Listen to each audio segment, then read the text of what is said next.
Hello दोस्तों, नमस्ते। मैं प्रेम मदारा ऑफिशियल में आप लोगों का स्वागत करती हूँ। कैसे हैं आप लोग? आशा स्वस्थ मस्त होंगे। और मैं आज आप लोगों के सामने विवाह में जब लावा भूजा जाता है, बुआ लोग लावा भूनती हैं, तो उस समय का गीत सुनाने जा रही हूँ। लावा भुजाई गीत सुनाने जा रही हूँ। जो आप लोगों को अच्छा लगेगा तो लाइक शेयर करिएगा, और चैनल पर नए हो तो सब्सक्राइब कर लीजिएगा, और प्यारा प्यारा कमेंट करके ज़रूर बताइएगा आप लोग कि आप लोगों को हमारा गाना कैसा लगा, और आप लोग हमें कहाँ से सुन रहे हैं, और हम किस तरह का गाना अपलोड करें ये भी आप लोग बता सकते हैं। तो धन्यवाद।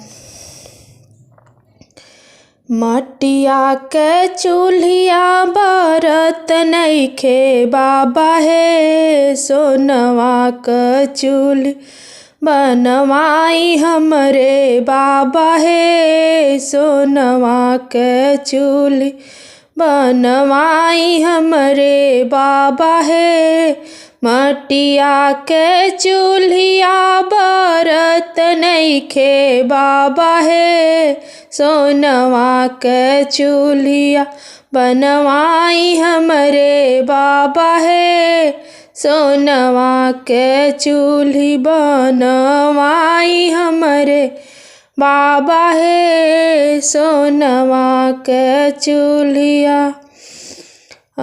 आमवा के लकड़ी बरत नइखे बाबा हे, चंदने के लकड़ी मंगाई हमरे बाबा हे, चंदने के लकड़ी। आमवा के लकड़ी बरत नइखे बाबा हे, चंदने के लकड़ी मंगाई हमरे बाबा हे, चंदने के लकड़ी।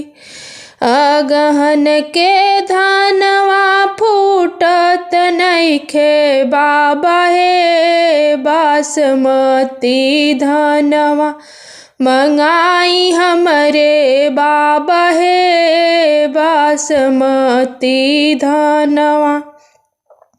अगहन के धानवा फूटत नइखे बाबा हे, बासमती धानवा मंगाई हमरे बाबा हे, बासमती धानवा। तब हम भूजबि बाबा राउर शुभ लावा हे, तब हम भूजबि बाबा राउर शुभ लावा हे, तब हम भूजबि बाबा